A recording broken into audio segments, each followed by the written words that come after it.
Om Namo Bhagavate Vasudevaya. Om Namo Bhagavate Vasudevaya. Om Namo Bhagavate Vasudevaya.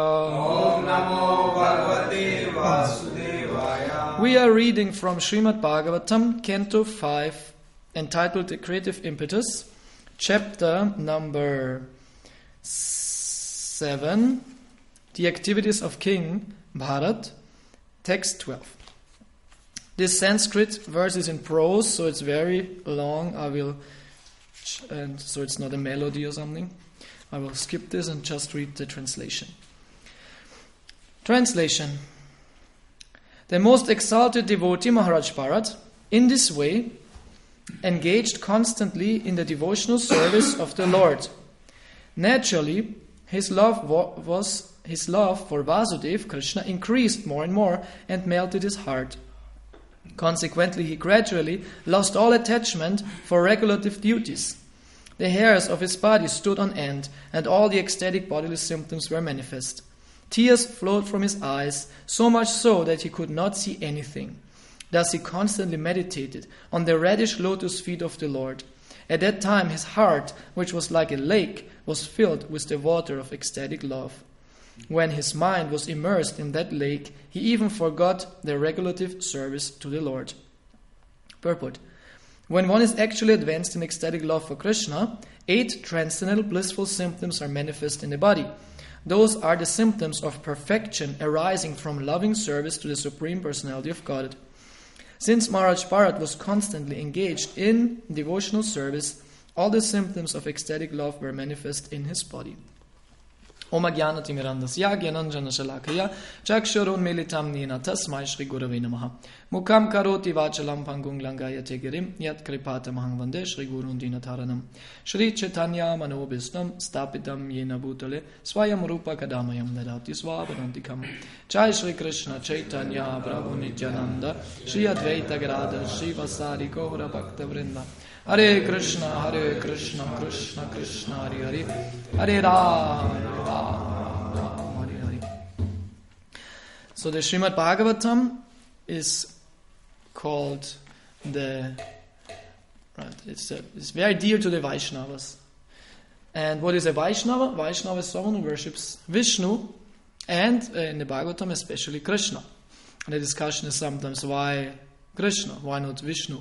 But this is the opinion of the Bhagavatam. Ete changsā kalā pungsa Krishna stu Bhagavan svayam. So the Bhagavatam in the 3rd chapter of the 1st canto makes this very clear that all the emanations and emanations of the Lord come from Krishna. Krishna stu Bhagavan svayam. He is the original. And when we read this Bhagavatam, what the Bhagavatam wants to communicate, at first, of course, it wants to communicate the absolute position of Krishna, and then it wants to communicate our surrender to Krishna, our devotion to Krishna. And then it wants to bring us to Krishna's reality. So we hear here of Maharaj Bharat, who was very advanced, that he, as we can hear now, is a very, very advanced stage, which we know from Chaitanya Mahaprabhu. Chaitanya Mahaprabhu was describing this. And here Prabhupada mentions 8 transcendental ecstatic symptoms. Sattvika, what is it called? Sattvika Vikar? Sattvika Bhava? 8 transcendental symptoms. And this is how you can see if you're advanced. And what are the ecstatic symptoms? One is to be stunned. Stunned means like completely shocked also, something like this. In the service of the Lord, suddenly he was stunned. Like sometimes it's said that the cows, they were stunned. Or the Yamuna was stunned, meaning she was not flowing anymore, stopped flowing in the ecstasy for Krishna. One other symptom is to perspire, sweating, profusely sweating. Sometimes mentioned you sweating blood. That's interesting. Imagine. Don't do this here in the room during your japa. Sweating blood. You have to clean everything. Or another symptom is faltering of the voice. Gat Gada. No? We sing every evening. No? This Gaurarti Kirtan in this last line here. Shiva Shuka Narda Preme Gada Gada. Gada Gada. Gada Gada. Means faltering of the voice. Chaitanya Mahaprabhu also showed. Actually, Chaitanya... No, I will speak afterwards about this. Then what else? Then you have standing of the hairs on end. Right? Gänsehaut. Hairs standing, and you have also these goose pimples. Gänsehaut. And another symptom is to changing of bodily colors. The bodily colors change. I don't know if it changed to some abnormal color. I don't know, green or something. But at least, more red or more white. Things like this. And then we have, of course, crying. And tears, crying of tears. This is also mentioned by Chaitanya Mahaprabhu in his Shikshashtakam. When will the day come when I will cry when I chant the holy names of the Lord?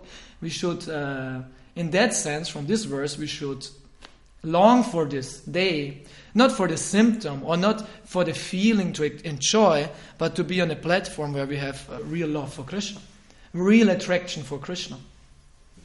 This should be there. Right now we are more like stones. Mahaprabhu also said like this, that he is actually not loving Krishna. If he would love Krishna, he would have died long before. How can you live without Krishna? Sometimes it's like a wife. Often this is criticized, the sati rite, which was done in the past, and now it's not possible anymore. That the wife, when the husband died, she went in the fire with him. The husband was dead, they were burning the body, and she was alive and went into the fire. But it was because it said the fire of separation from her husband was more burning than the fire where she went into it. Imagine this. So this is interesting. But then it was misused because this was the position of a very chaste lady, right? And so all the family, everyone wanted to have a chaste lady or wanted to see like this, but they couldn't do this anymore, so they were forcing her in the fire. So the Britishers, they were stopping this. But Prabhupada said he knew in his time ladies who did this by free will. Not forced, they really wanted this. Gandhari, right? She was doing this when she was in the forest with her husband, when Dhritarashtra went to the forest after Vidura instructed him. You have to leave, you live here like a dog, and you get the remnants of Bhima who killed all your 100 sons. This is a very embarrassing situation. Your teeth are falling out, you become old. What are you doing here in this household life? You have to now become serious. So Dhritarashtra understood, and he left home, this opulent home, and went to the forest to meditate. And all this is explained. And then he burned himself. So the yogic fire, it was very powerful. Dhritarashtra was very strong also. It said in the end, after the war of Kurukshetra, everything was over, and there was a situation where they were hugging each other in some situation. And Dhritarashtra was so angry with Bhima, because Bhima killed all the 100 sons. Bhima vowed, I kill all the 100 sons and the brothers of Duryodhana, and he did. So everyone was stepping in front of Dhritarashtra, and he was hugging everyone. And Dhritarashtra was very strong, had the strength of 10,000 elephants, even though he was blind. And he wanted to crush now Bhima. So Krishna knew this, said, put a statue instead of you there. So when Dhritarashtra thought it's Bhima, he was grabbing and this was an iron statue, and it burst. But through this he manifested his anger, and then his anger for Bhima was also gone. Right? But it was very strong. So he went to the forest, and then he had this yogic fire, and then his body burned completely. And Gandhari went also in this fire. Or who else? Yeah, it's often said like this. No?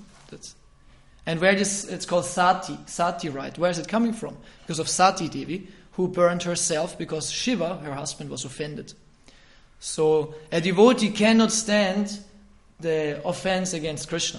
So much so that he would even commit suicide than hearing offense of Krishna.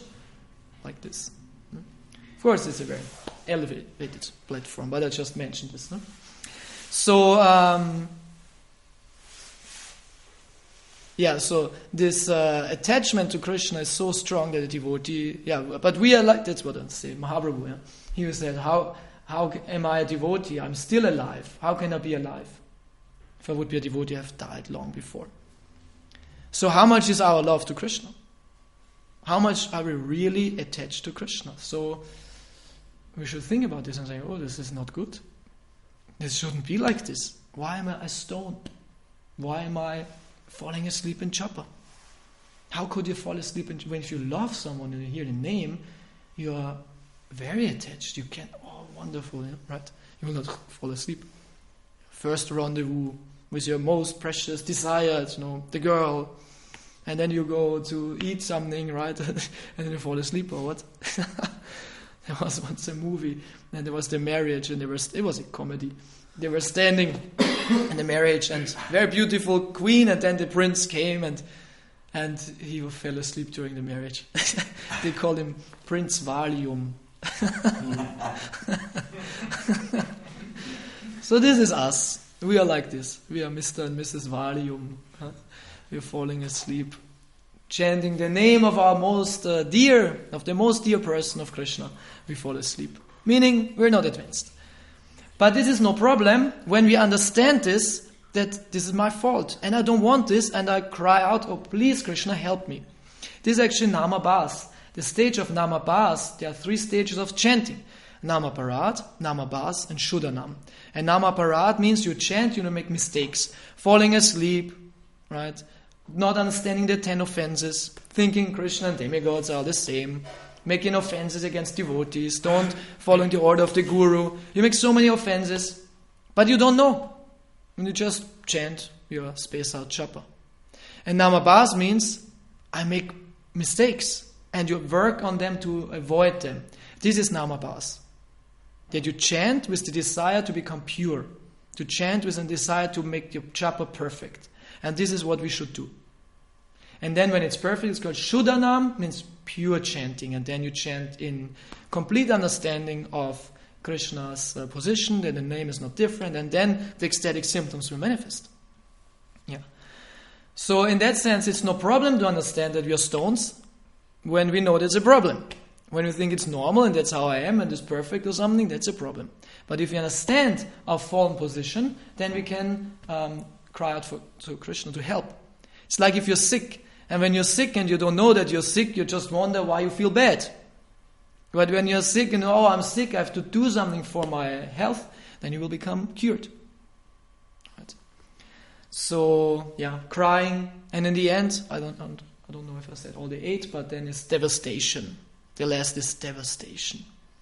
You feel completely devastated without Krishna. This is Vipralamba Seva, complete separation of Krishna. So I think I mentioned all these 8. So these are very interesting symptoms when we are advanced. And we hear Maharaj Bharat. He was in such a wonderful ecstasy. He was crying, tears flowed from his eyes. So much so he couldn't see anything. So many tears he couldn't see anything. There's a story when Daruka is the chariot driver of Krishna. So he's a very close person to Krishna. And once he was fanning Krishna. Krishna was sitting there in Dwarka on his nice throne with his crown and with his nice garland and clothes, and in a very opulent way Krishna was residing as the king. Not really the king, because Ugrasena is actually technically the emperor, the king, but Krishna had a similar position. And Daruka was fanning him, and of course he was in ecstasy, seeing his Lord, fanning him, serving Krishna. Krishna sitting there, and started to cry, so many tears, and he said, I condemn these tears. They're disturbing me in my service. Because how can I fan nicely if I cry? I'm too ecstatic. So a devotee sees actually the pleasure of Krishna even higher as his own pleasure. Because if you're too ecstatic, you cannot do anything. What you can do, right? That's the reason why the Uttamadhikari devotee, the highest devotee, comes down on the platform of Madhyamadhikari, that he can preach. Because Uttamadhikari, Prabhupada says, he cannot preach. He sees, because he is so humble, he sees himself as more fallen than anyone. And if I feel very fallen, how can I preach to you? Because you're so advanced. How can I say anything to you? I'm such a fallen creature, and you're such an advanced devotee. You're glorious. I will not dare to say anything to you. I will serve you. This is how a pure devotee sees everyone. Everyone. Because he sees they are all the souls. Nobody is the body. They are all spiritual beings, the servants of Krishna. So then, in order to preach, he comes to the platform of Madhyamadikari, where he can distinguish. So he gives up his ecstasy to have this vision of Maya. How the Maya is conditioning all the living entities, and then how he can relate to them and explain to them about Krishna. Who was this Pundarika Vidyanidhi? You know the story of Pundarika Vidyanidhi? There was a Gadadhar, and who was this? Who? Pradyumna? Some devotee, Govinda, someone. Some devotee he knew. Mukunda, I think, it was Mukunda. He knew Pundarika Vidyanidhi. And Pundarika Vidyanidhi was a very advanced devotee in the times of Chaitanya Mahaprabhu. And he was very aristocratic, very rich, extremely rich, but very pure. And once, let's say Mukunda, we accept now it's Mukunda, maybe it was not, but I think so. He had a discussion with Gadadhar Pandit, right? And he said, I want to show a very advanced devotee. Because this is also what devotees want. As devotees, we want the association of pure devotees. Why there come so many devotees when there is a great personality coming for the Sunday feast? Like recently last year when Radhanath Swami was here. And it was during the week, it was not even Sunday feast. And the whole temple was so packed. Well, it's natural if a great person comes. Or in Prabhupada's time. And Prabhupada came to a small temple. The whole temple was packed. I think he was in New York and he got a letter and some picture of the deities. And there were some Gornitai deities in this letter, or someone showed them just pictures of the deities. And they were so beautiful, and Prabhupada immediately felt attracted. He said, where are these deities of Gornitai? And he said, they are in Baltimore. And Prabhupada, Baltimore? Gornitai Vijay.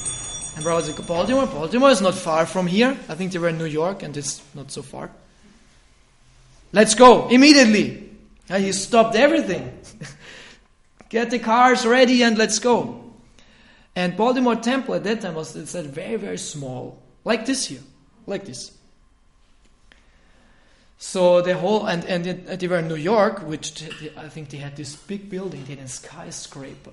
At that time, they had a skyscraper in New York. A huge building. You can see the pictures. Amazing. Like, I think 20 levels. Or 30. Huge. Later, they sold it. Prabhupada said, never sell this. And they would have sold it. It's a big problem. Anyway, different story. So there were many devotees with Prabhupada there in this temple in New York. So they all went to Baltimore in their vans.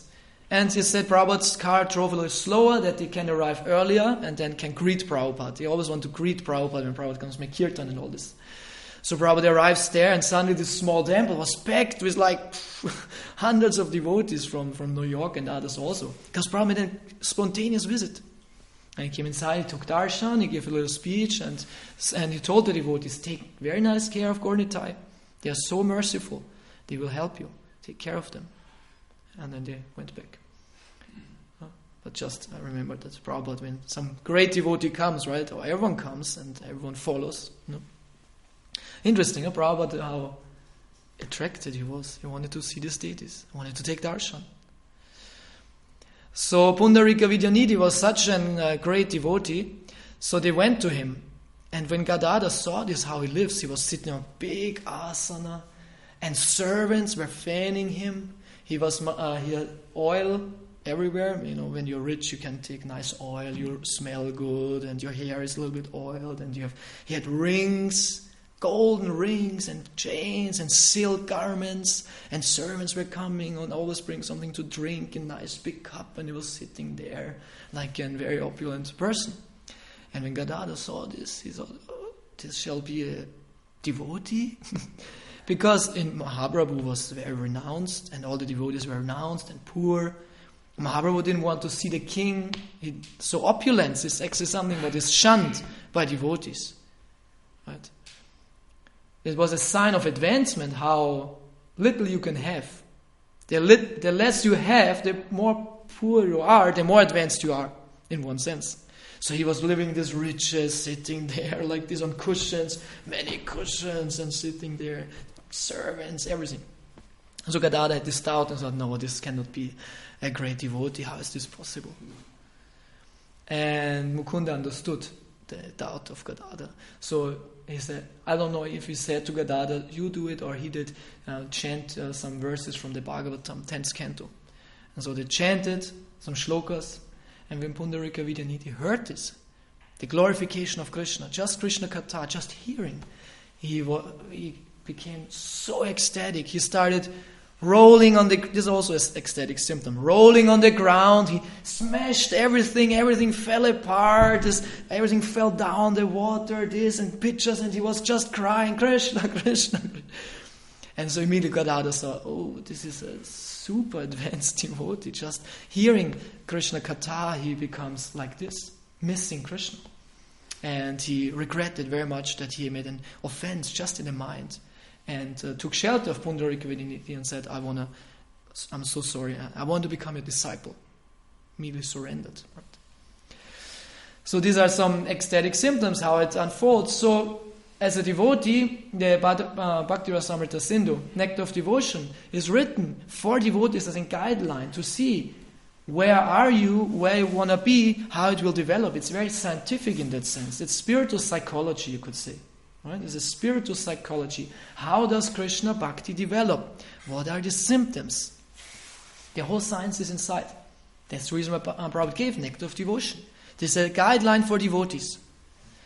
So we should read this and we should work on that. This is what a devotee wants. We want Bhakti. Actually, this is also a sign of devotee, how much you want Bhakti.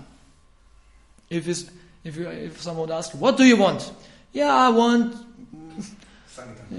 Sankirtan, Van, I want distribute many books, I want distribute 10,000 books this year, and I want to be number one, and I want to have nice association with devotees. All good. But actually the main thing should be I want Bhakti. Because if you have Bhakti, you have all of this. If you have Bhakti, you have all of the other things. Because then you will serve Krishna spontaneous and with enthusiasm, of course. But because Bhakti will show itself in devotion to the Guru. And then you understand, Prabhupada wants these books distributed. I have to distribute books. I cannot sit around in the temple all day long. Except your service. Right?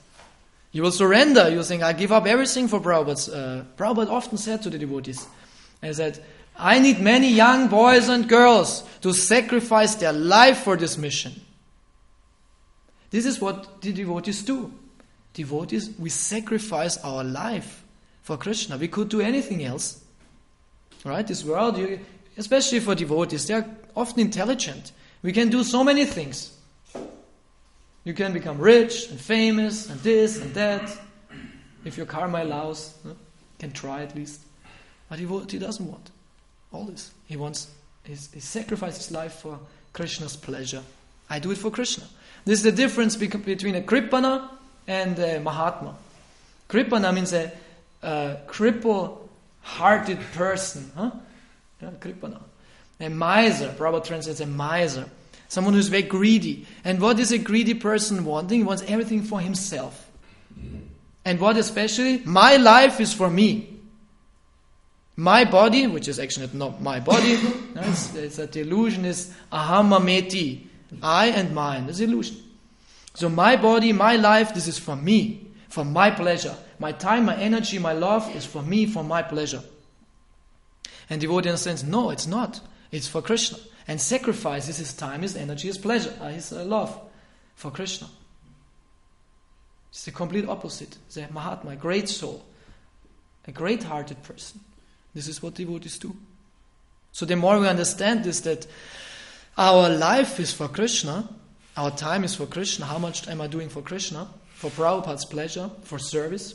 Yeah, this is that shows our understanding, our realization. We have 24 hours in a day. How many hours I'm doing for Krishna? How many hours I'm doing for me? Something is a little bit in between.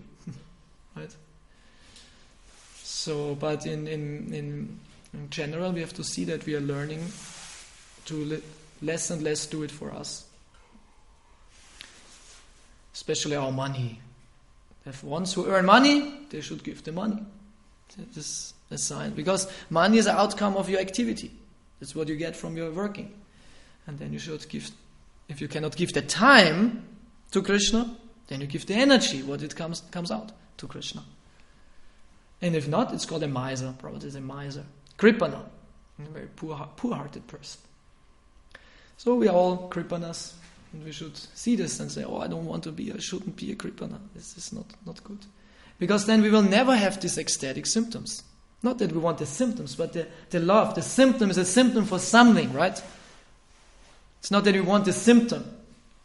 I heard once Sabuj Prabhu gave this example of what is more important, the gas in the tank or the needle what shows you it's full or empty? No? This is the symptom, it's the indicator, is it full or empty? But actually what is showing how much gas is in the tank. So we don't want the needle be in the full, we just want the tank be full. In the same way the symptom is like the needle and shows you what is your consciousness, how much Krishna consciousness is there. So this is what we want. So in Shikshashtakam, Chaitanya Mahaprabhu prays like this: when will the day come that I will cry for Krishna? What is this verse? Which one is it?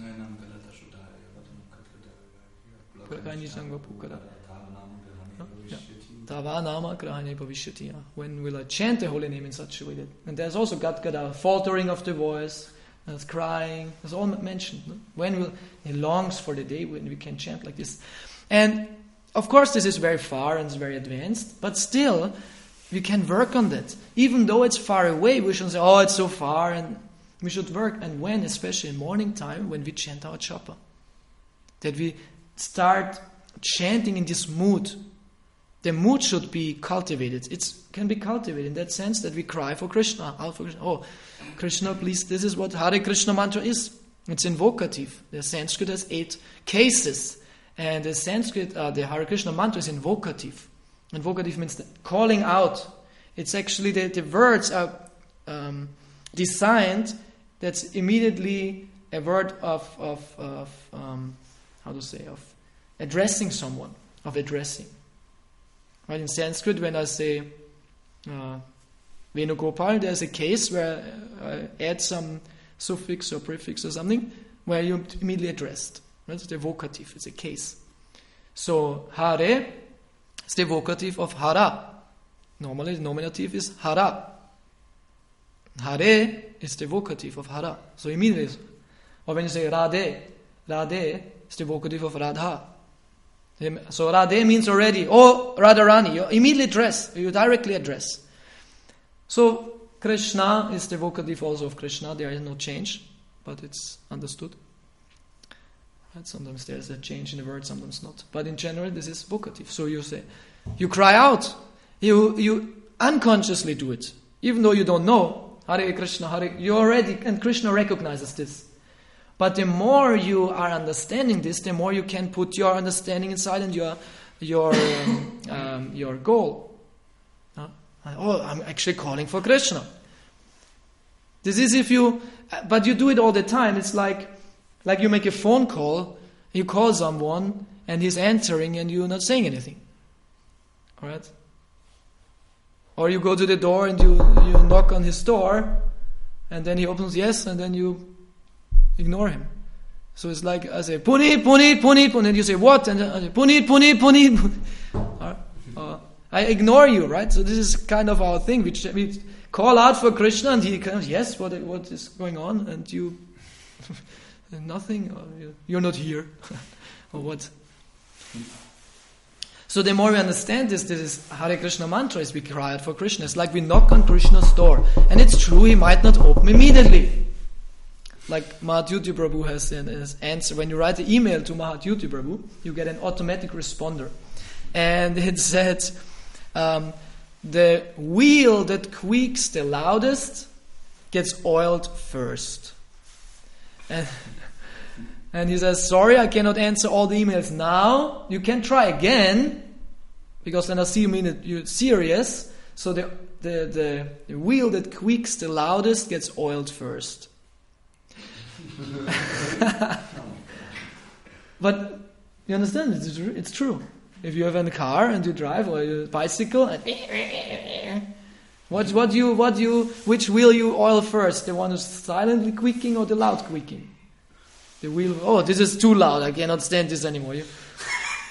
So, isn't it Narottam Das Thakur who has also a prayer where he says, I think it's Narottam, where he says, "Oh my Lord, you give the mercy to everyone, but I am most fallen. I need it first."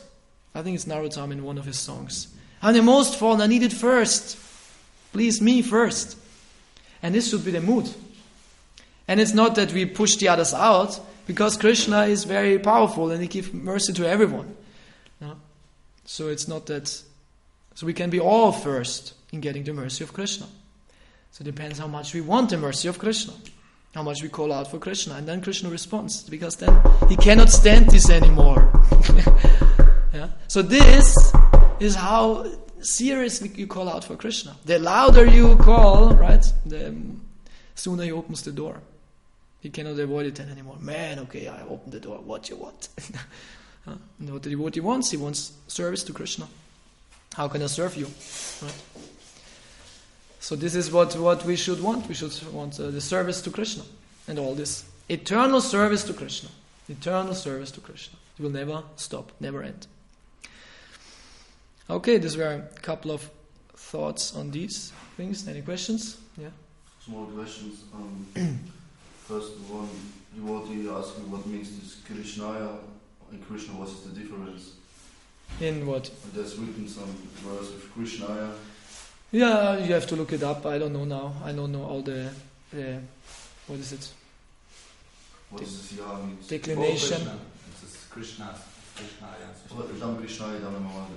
Yeah, then it's probably the case for giving some to Krishna. Like in German also, right? Or in German especially, you have a different case. If you say, ich gebe dem Vater das Buch, dem Vater. Wem? Dritter Fall. Das ist Dativ. Das ist ich bekomme das Buch von dem Vater. Von wem auch, ja. Anyways, you have 4 cases in German. And it's interesting. Language is such an interesting thing. And I don't know Sanskrit, but if you would know this, because it's more detailed. There's 8 cases.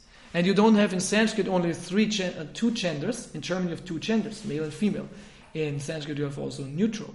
There's 3 genders also. Das. Ungefähr, wir haben auch das. Oh no, what was it? No, sorry, I mixed it up. You have the plural, you have singular, and you have dual and plural. Yeah, genders, of course, we have gender. But in English you don't have gender, right? No, genders. Yeah, you don't have it and this. Yeah, right. The computer, it's no gender. Yeah, and in German you have masculine, feminine, and neutral. You have also, yeah, das, of course, you have das also.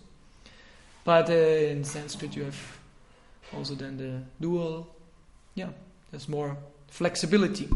And there's more possibility of speaking more exactly. It's more exact. Why? Because English is less exact than German, as example, right? Because German you have more, you can speak more exact. And language is connected to thinking. That's the reason why, especially Germans, produced so many philosophers. Their language is already quite philosophical. And in Sanskrit, language is more philosophical. Sanskrit, there is what was it? The Hanuman Prashak Maharaj says that there's a catalog of Sanskrit texts, and I forgot the number. I should look it up. And they showed that they counted all the Sanskrit texts which they were produced in the history, and something like 150,000 or something. And he said, so it shows that no other culture produced so much literature. It's the most literal tradition in the whole world. And literature is also a symptom of your thinking, right? So a culture that produced so much literature, was writing so much, means they were thinking a lot. And many of the texts, not just spiritual, but many, have this view to transcendence, so much thought about transcendence. They have also materialist things about, also kind of atheistic things also, but there's so much thought on transcendence. So the outlook was, what is transcendence? What is God? This already is a sign for a very advanced civilization. Of course, our atheistic, hedonistic, and materialistic society would say, no, this is backwards to think about God. But actually, from a philosophical point of view, to think about God, what is transcendence? It's the highest you can think. It's the highest you can think, the highest thoughts you can think. What is the transcendence? What is spiritual? So they were writing all the time about this. So many thinkers, so many yogis, so many mystics, so many philosophers. So this is the Vedic tradition. It's superior. Yeah. Warum kriegt das schwarze Schaf die meiste Aufmerksamkeit? Ist es so?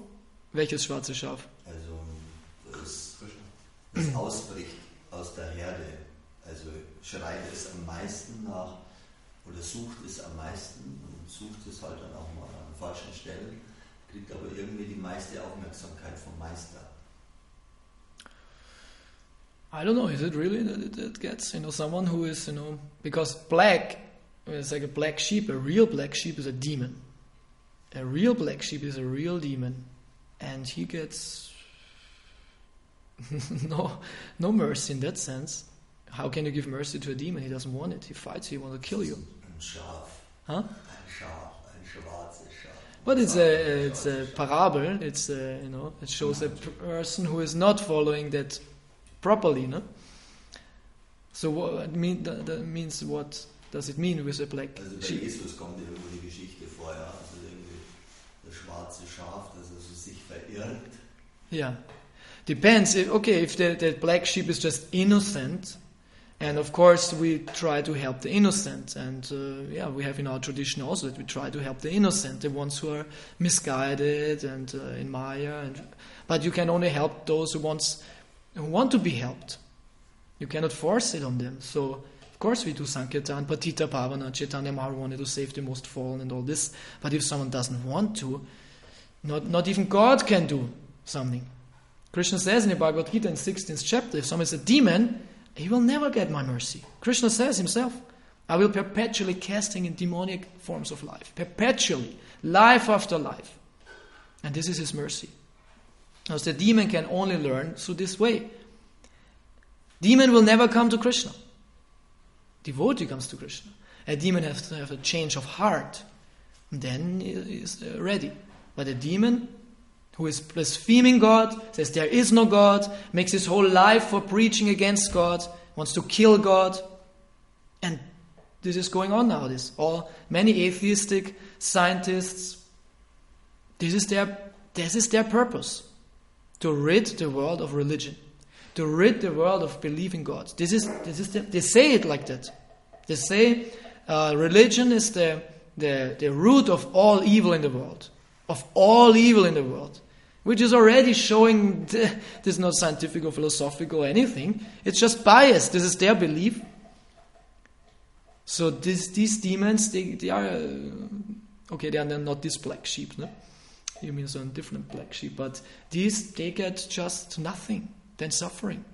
They cannot go to Krishna. When they change and they repent, then Krishna is ready to help them always. Like Chaga and Madhai. Chaga and Madhai were repenting. Before this, there was no mercy. How can you give mercy to someone who doesn't want the mercy? It's not possible. But if someone says, okay, sorry, then Krishna is immediately there. Krishna is merciful, right? He's merciful. But he needs the response. If there's no response, he cannot. The black sheep reminded me a little bit, let's say there is the herd, and in Kali Yuga the herd is going the wrong way, and one sheep is crying out, so to speak, looking, searching, and is condemned. Okay. So the black sheep from the vision of the real black sheep. This black sheep is actually the real seeker. Yeah, yes, of course. And of course has troubles with the herd and of course doesn't found. Now this is different, completely different. Someone who is seeing everyone is in Maya, don't want to be in Maya, and Krishna helps, of course. This is natural. This is normal. Yeah. Like we, Hare Krishna devotees, we are also we are all crazy or something like this and that. But actually, we don't care. Shouldn't care. What do you care for people who are in Maya? Saying some nonsense. There is no God and you're crazy, you brainwash and this and that. It's a pity that they don't want to see and experience. But we are not deterred by that. As Bhaktisiddhanta Saraswati says, the dogs are barking, but the caravan keeps on going. What do you care for barking dogs? Regarding the language, Hilfe, this E again, no? Hilfe, mit Hilfa, Hilfe. And I heard that Sanskrit is so close to nature that if you, let's say, if you speak about water, I don't know the word in water, but if you could see the vibrations of a certain object, and if you would have a loudspeaker there to make that it would sound like this. It would actually be very close. You would formulate. Yeah, maybe we need some experiments to do this, to research this. But it's said like that the Sanskrit is the natural language, and it's the sound vibration of the named. At least for the spiritual, of course. We have it for the spiritual, that Krishna and his name are not different. So if this also works in the matter, I don't know, maybe. Yeah, can be. I heard once that mantras, yantras, I heard this, I never saw this verified or anything, but maybe you can research this also. Mm-hmm. That yantras, these geometrical forms, they have, of course, their sound vibration representation. And this is the mantra. And how you can form a yantra, and they have not a trumpet or something, like a pipe or something, mm-hmm. and they have some very thin layer there, and they put sand, and then when you chant the mantra, then the sand, through the vibration of this layer, the sand forms into this yantra. Interesting. I only heard this, so maybe I was painting once this how is it called, this triangle mantra? Yantra, the Sri Yantra. Sri Yantra. Yeah, it's very was painting complicated to paint. For a girlfriend, I had a very small origin. Yeah. Original. And then I made it big. Yeah. So I had to really measure the angles. It's very difficult. And it took 1 week. Yeah. But then I had an experience I never had before. I felt really like an artist. I expanded, Yeah. Because focusing 1 week on this yantra. Yeah, for sure. It's very really powerful. Changes. Yeah, yantras are powerful. You can meditate on yantras. Yeah. In the Pancharatrika, in the deity version of all this, there are also yantras inside and all this. Used in Shila worship and things like this, and then you chant a mantra also to it. It's quite mystical. There is also a report by an English archaeologist. He was in Tibet, and there he saw Buddhist monks, and they had also these pipe things, and they were making some sounds, and they were standing next to a big stone, huge stone, and they made some sounds, just this something, and suddenly the stone started, elevating, and then they put it somewhere to build something like this. There are a couple of reports like this, that with sound vibration they could move things. Right? And it's also said the demons, they ride with yantra, and the demigods, they ride with mantra. Because yantra means also machine. You have this yantra, what is this? Yantra Rudani Mayaya in Bhagavad Gita. Where the yantra, it's that the soul is riding on the body, which is like a machine. It's very interesting. It's in the Bhagavad Gita. And the airplanes by the demons, they are machines. But the demigods, they ride with mystical airplanes, which are riding with mantra. They are guided by mantra and empowered by mantra. Interesting. Yeah, so it's the ancient high tech. Huh? How does it work that Uttamadhikari comes down to the platform of Madhyamadhikari? Something about it. Just Prabhupada mentions this, that it works like this, and that he does this, and how he does it. If it's a conscious decision, Maybe it's inspiration by Krishna, but I cannot say now. I cannot remember where Prabhupada says, how does it work? Prabhupada just says that it's like that. But how the Uttamadhikari does it, by which technique, way, or inspiration. By preaching. Right. And one comment, how do you see advanced devotee? I read recently the Chaitanya Charitamrita Adivina in the beginning somewhere, and Prabhupada wrote that you can't see a pure devotee through his ecstatic symptoms. You can see if he has no attachment to the material world and want to serve Krishna. So you can really see how advanced. Normally you can see also through the ecstatic symptoms, but there are so many cheaters in the Kali Yuga, and we have many stories on this, that you cannot see. So you have to see, of course, yes, Prabhupada says, renouncement, but another thing is also what he's talking. Prabhupada says, and fool is as long undiscovered until he speaks. When a fool opens his mouth, you know where he is. He looks like a gentleman, everything fine, but he starts speaking, you see he's a fool. I had this experience in the past on Sankirtan very often, because I look quite young, and I looked, of course, 10 years back, much younger even, and I was distributing books, and sometimes I distribute some gentleman, and he thinks, who is this guy, he wants to sell me something, and some, like a Greenpeace guy or something, but then I start speaking, and sometimes they were like puzzled, because that what I spoke was not fitting to my appearance. Because I was distributing also, I had these baggy pants, when I was joining, I had this skater pants still and some sweater. I looked like a kid, right? And suddenly I was speaking of philosophy, and this, I repeated what Prabhupada says, and they said, what's this now? It's also said when a small child starts speaking philosophy, it's very attractive. That's when Yamaraj went to these queens of this king who died on this battlefield. He came in a child form. You know this story? The 7th canto. Yamaraj was not coming as a big Yamaraj king. He came as like a small child. Because a child can enter everywhere, and when the child starts speaking, everyone listens. And he preached to these queens. The body is just temporary, it's not the soul, this and this. It's interesting. When a child speaks, everyone listens. Especially when he speaks philosophy, it's amazing. So when Krishna was speaking philosophy also to Nanda Maharaj, it was extremely attractive. Extremely attractive. Small Krishna speaking high philosophy. Okay. Grantaraj Srimad Bhagavatam ki jai, Srila Prabhupada ki jai, Nitai Gaura Premanande.